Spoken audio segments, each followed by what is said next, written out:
happy Friday and welcome back to the NOFO Live Show. Where I, Sunita, along with my co-host Tracy, we hop on every Friday and talk about everything North Fork. I'm going to rush to the weather because it's windy, it's cloudy. I don't think the sun comes out for a week, but it's still warm and it's still summer. But I want to mention two events that are happening this weekend. One is the Maritime Festival in Greenport, which is an annual event where they celebrate so many different things, mostly the fact that we are a coastal town and live by the water. So there's sailboats, there is a cardboard boat regatta, which sounds really fun. But it's a great way to browse around and support Greenport and enjoy so many activities that are out there. The event that I'm looking forward to, and both Tracy and I are planning on being there, is at a little farm in called Golden Acres Farm in Jamesport, and it is a silent disco. And when I first heard about it, I was like, what an interesting concept. And now that it is getting closer, they have headsets. Obviously, it's silent. Tracy is an excellent dancer, so I can't wait to see her moves. But I think part of the fun, and I'm not sure. Morning, how are you? And I can wait to dance. I'm not sure if everybody listens to the same music at the same time in the silent disco, or do we have options? The ones that I've seen, there's usually two stations that you can choose from, and it tells you based on the color on the outside of your headphones if you're red or green, and like who's listening. So your moves could be like totally different from my moves. Yes, totally. Good morning, Shelby. So I love the concept of it, but now that it's coming and it's soon this Saturday, I'm starting to think, was this a good idea? It's going to be so fun. Well, a couple of my girlfriends are coming to visit, so I convinced them to go also. So I'm looking forward to it. I do think I think they're sold out online, but they may have a few more spaces because they have to order the headsets in advance. So if anybody's still looking to go, reach out to Golden Acres and see if they have a spot, and you can watch Tracy dance while I point at her.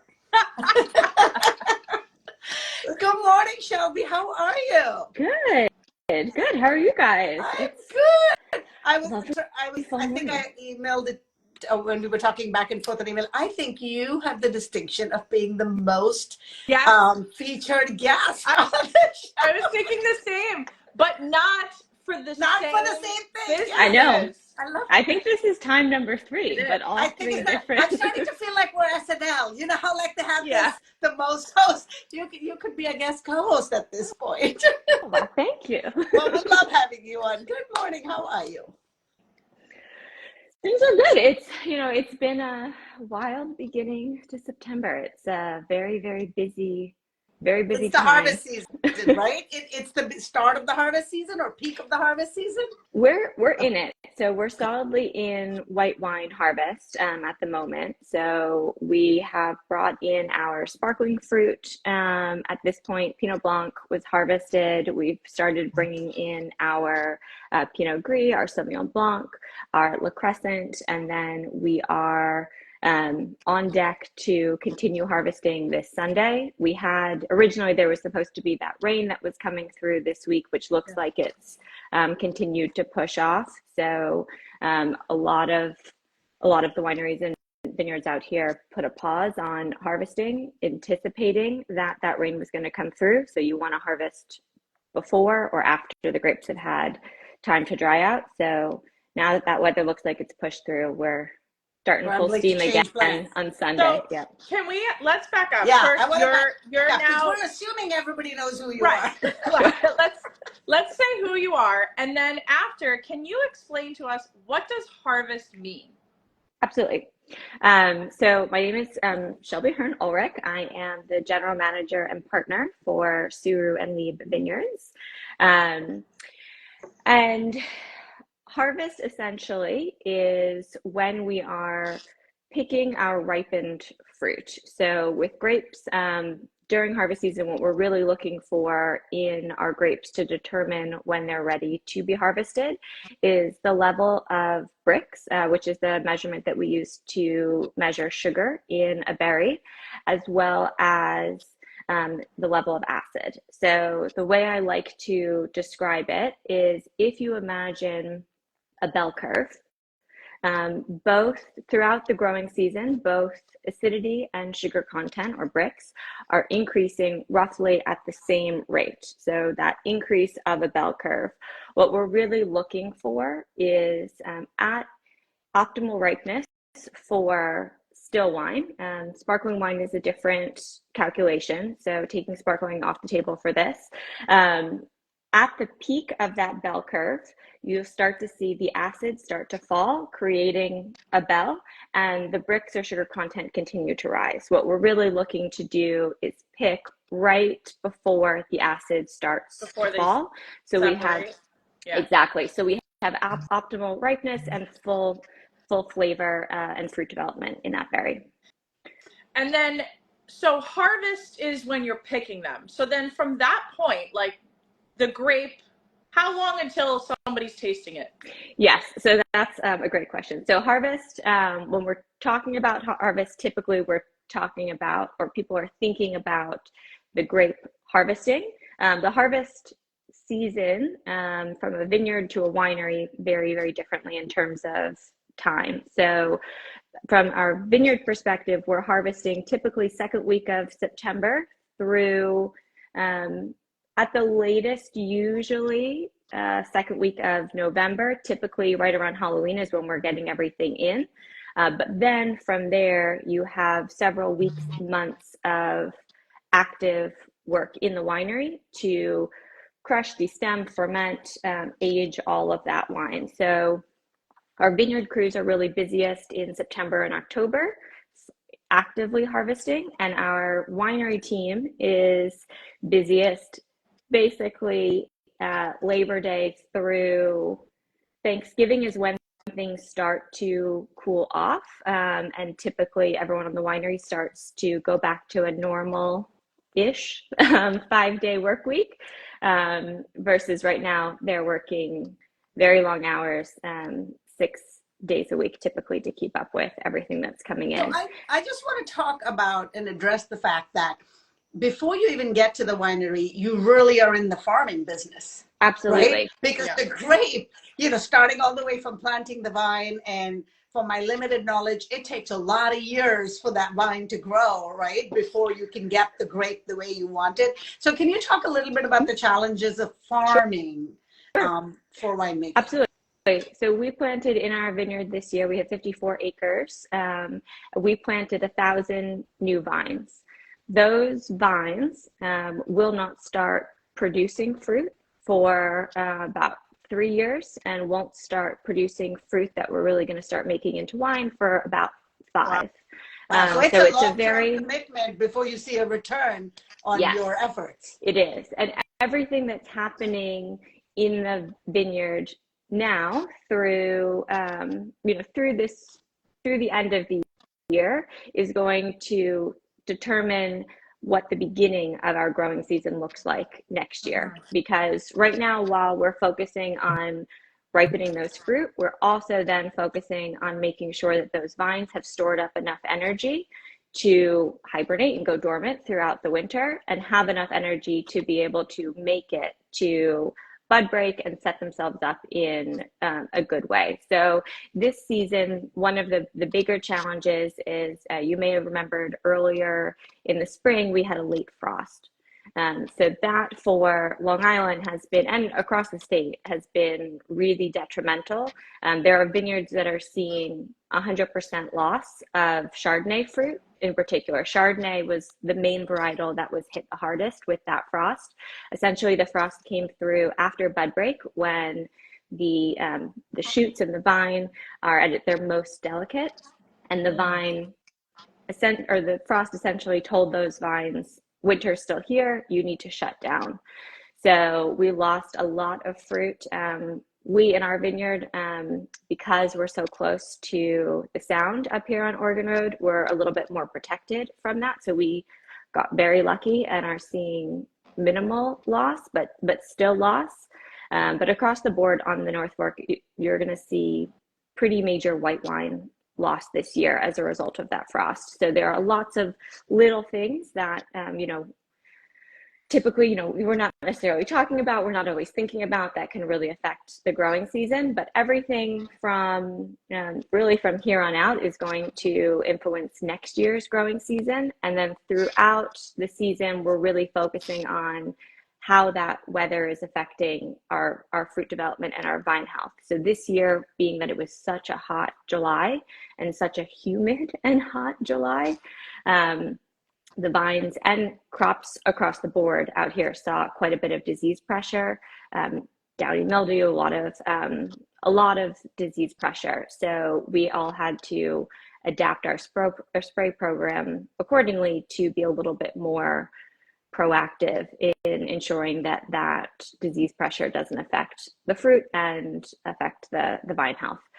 So those are, you know, a couple of the things that we're constantly thinking about. It's so interesting because wine is always thought of as celebratory, and every time everybody's happy with the wine, which is great, right? But when you really take a moment to think about what it takes to get that bottle to a table and what a life cycle, and it sounds like, I don't even know if farm science is a word, but farm science plays a big role in how your year ends out.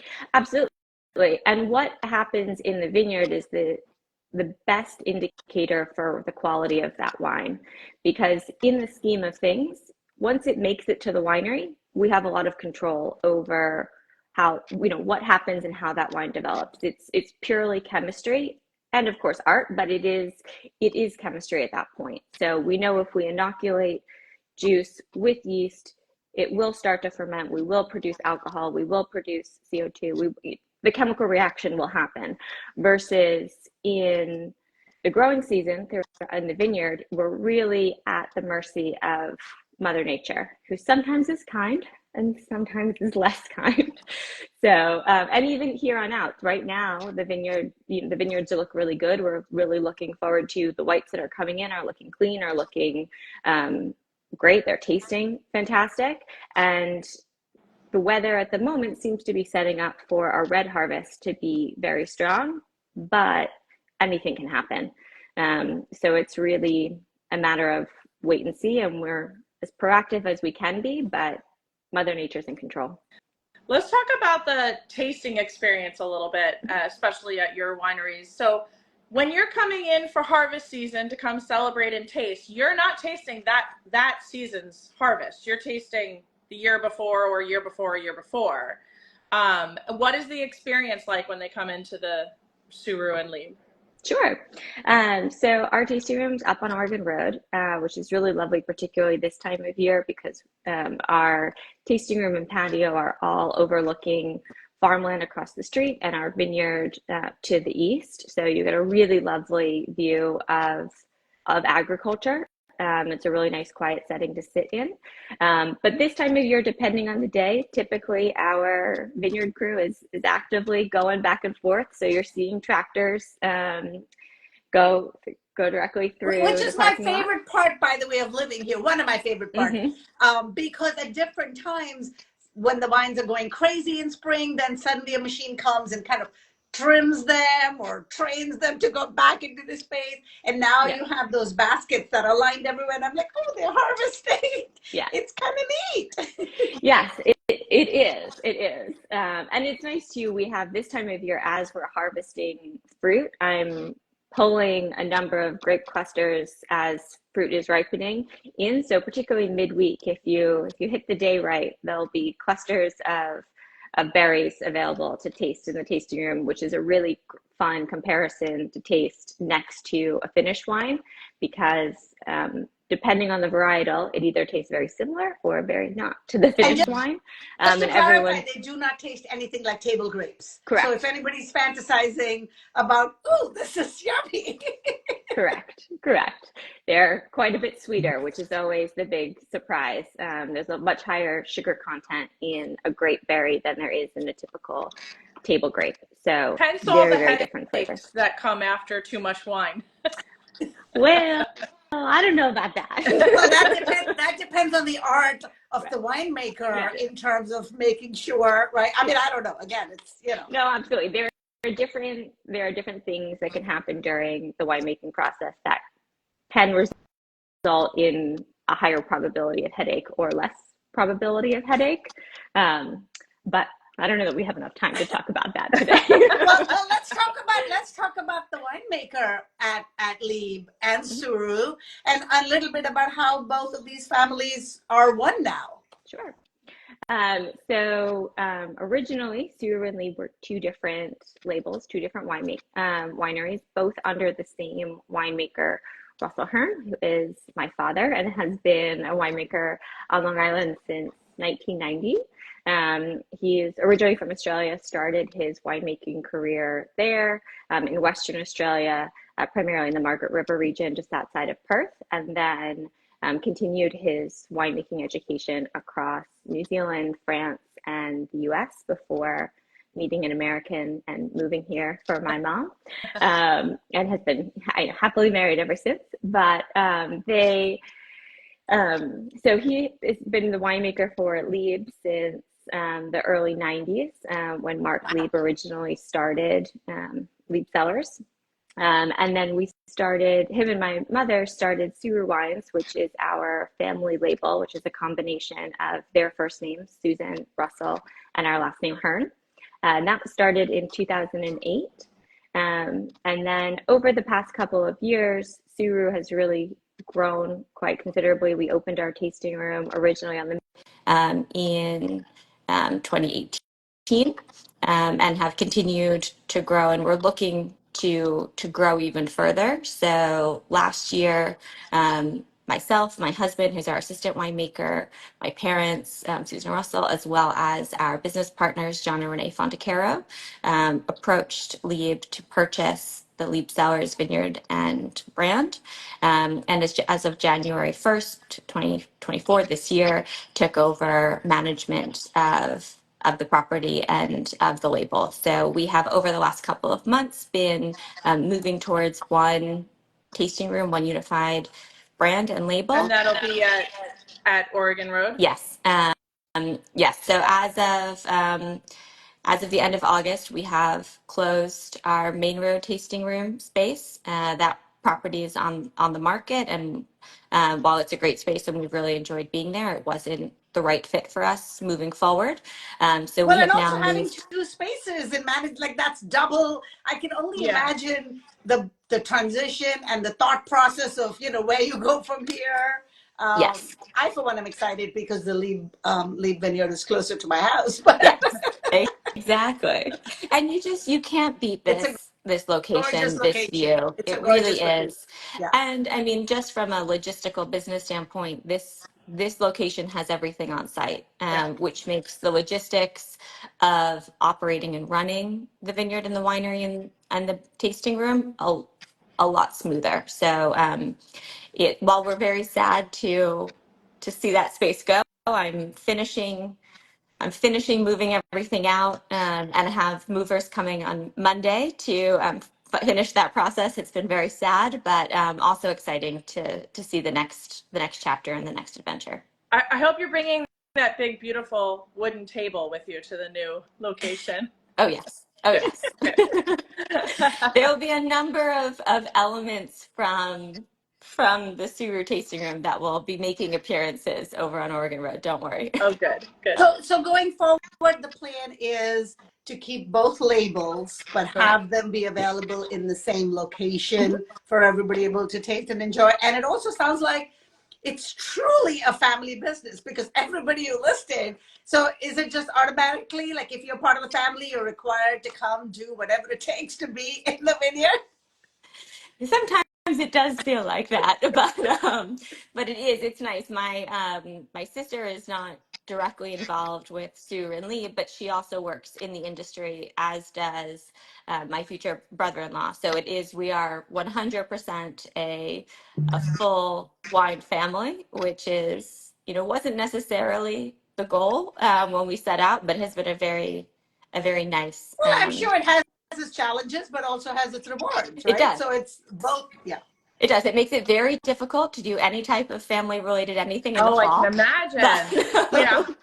Do you have, like, when you enter the dining room, like, everybody has to leave the vineyard away? It's like, I don't even know how you come up with that stuff.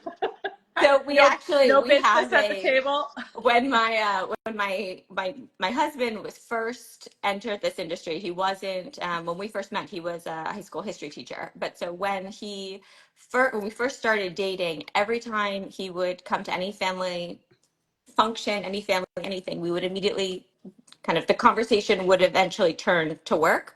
So what we have instigated is anytime someone slips the word pancake into the conversation, it means we've gone too far into work and we need to come back into family.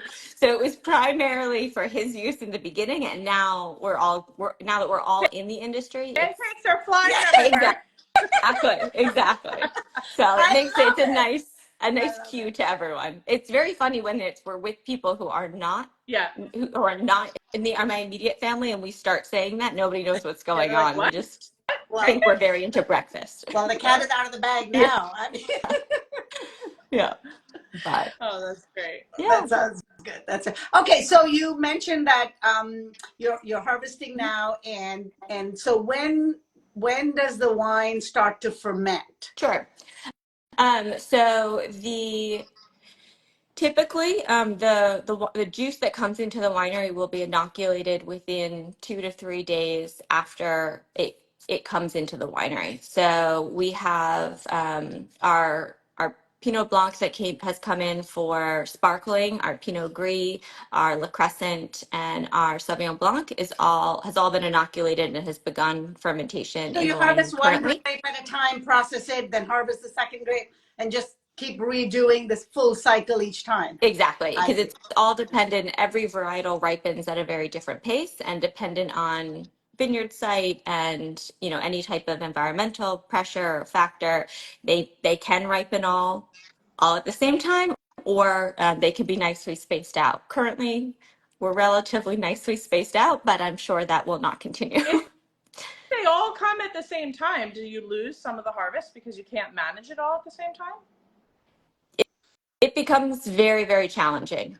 So this time of year, while there's a lot of obviously physical work that's going on, harvesting the grapes in the vineyard, inoculating, transferring the wine from tank to tank as you're racking, and fermenting. But there's also a big piece of what my father and my husband, Brad, who's our assistant winemaker, a big piece of their job this time of year is logistically figuring out what goes where, when, and when do we need to take this action. So it's a lot of spreadsheets and flow charts, and it's a lot of logistical work that thankfully they focus on this time of year.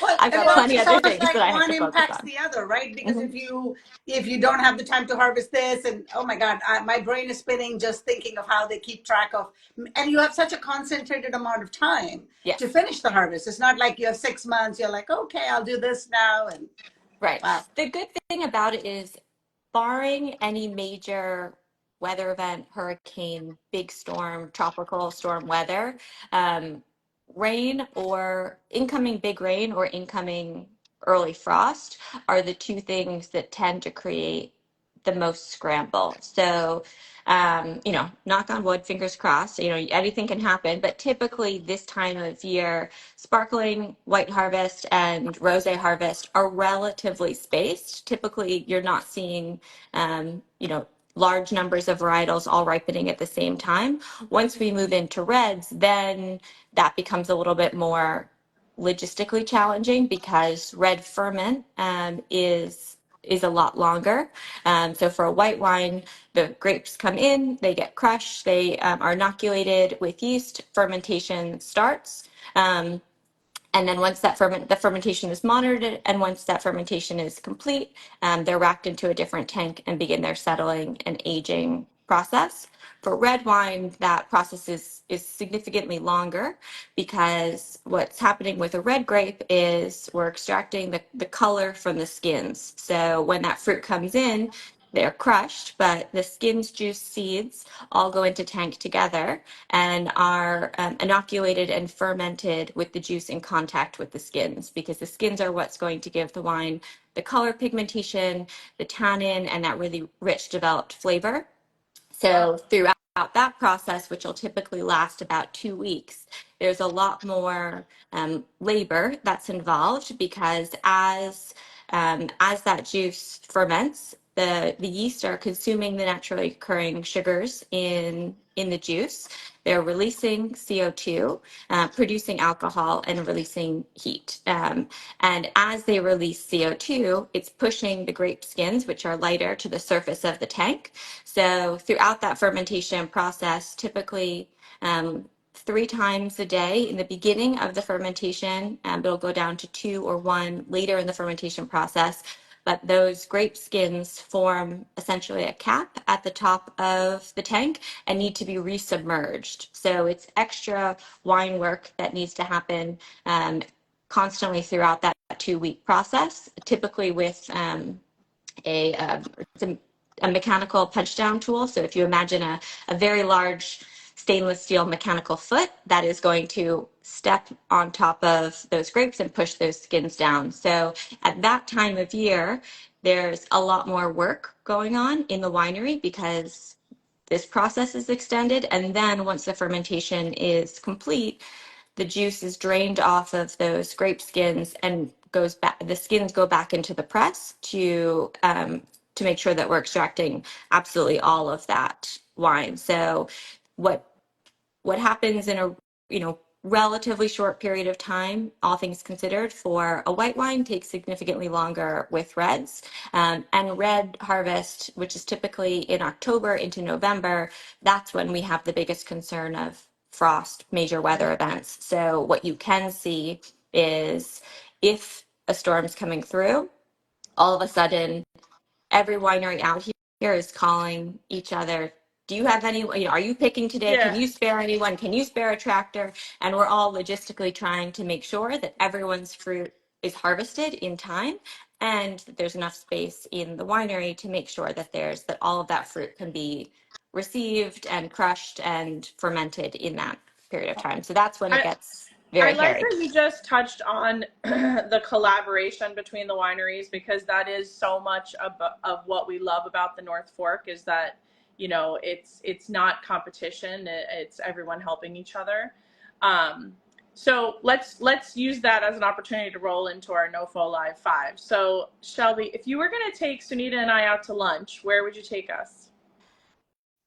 I was really thinking about this one. There's so many good places, so it's very hard to pick what you're pick into just right one. now, because moods change. And what are you into right this minute? There's a new ramen and a new poke place that have opened in Riverhead, which haven't been to either. I've heard of both, but haven't been to either. Tell me where, because that's by me and I need to go. Yes. So the ramen place. Ramen. I've heard. I had the word on the street. I had ramen last night. It's very, very good. Oh, thank you for the ramen is on Main Street, and the poke place is in the Stop and Shop shopping center. Okay. Or not Stop and Shop. I'm sorry. ShopRite. Sorry. Yes. I thought it was next to Home Depot. I was going to say it's next to my husband's church. Yeah. So. Yes. It's next to Home Depot. They're both excellent. So those two are on my constant rotation at the moment. Thank you for bringing those up. I need to make it to both of them. Yeah. Okay. In between all of this, I mean, my brain is sort of hurting from the knowledge that you have within you. I'm like, oh my God, where do you have time to breathe? Do you catch a sunrise? I know there's a gorgeous sunset right at Lieb Vineyards. So what's your go-to? I love a sunrise. I am a morning person. So this time of year, as you said, I don't have a ton of free time. So I tend to be catching sunsets on the patio here at the tasting room much more frequently. But as much as I would love to do it more frequently, the harvest, when we're harvesting grapes, they typically start very early. They're out there by 6 a.m. or earlier, because the earlier you harvest, you're out of the elements of the heat of the day, but it also ensures that fruit can make it to the winery in time. So I am very partial to a morning sunrise overlooking the vineyard as fruit's being harvested. You just really can't beat that view at this time of year. I bet it's beautiful. It really is. with the dew in the morning and a little bit of, you have what is it? The dew evaporating. So you have that little bit of Yeah, the fog mist. along Yeah. the Wow. base of the It sounds vines. so It's really picturesque. stunning. I might actually wake up one morning and Yeah. go Make a go trip catch. there. Yeah. Yes, Yeah. yes. Okay.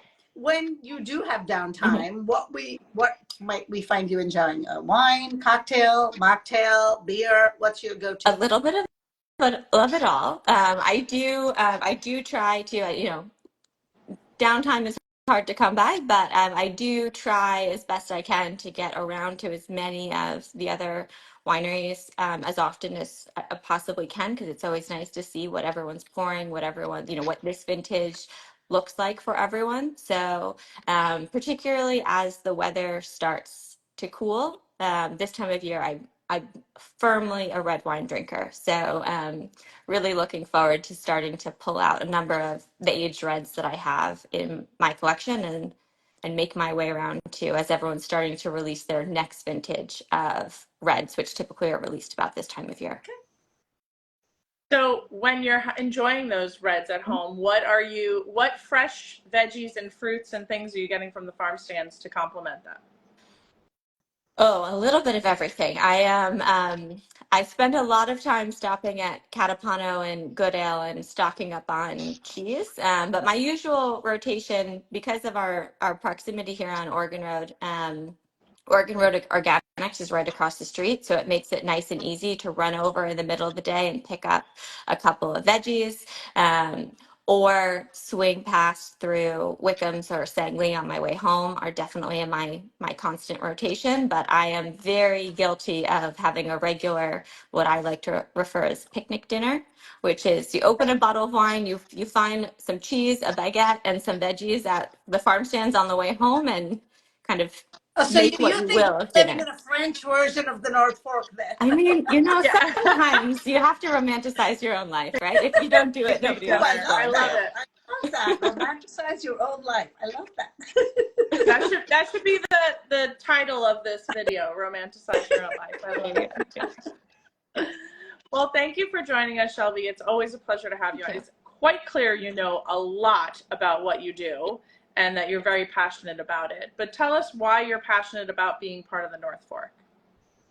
I think I touched on this a little bit before, but I think the thing for me that makes the North Fork so special is that we really are a very tight-knit community, the wine community as well as the agriculture community at large, and then just the general community out here. I love that I can pop into a farm stand and bump into three people I know. I love that in the vineyard, if we have a tractor go down, I can call, you know, 7 other vineyards, and it's going to be everyone's offering to send something over, to help out. I think that the fact that this is such a collaborative region is really what makes it so special to me and why I really enjoy living and working here so much.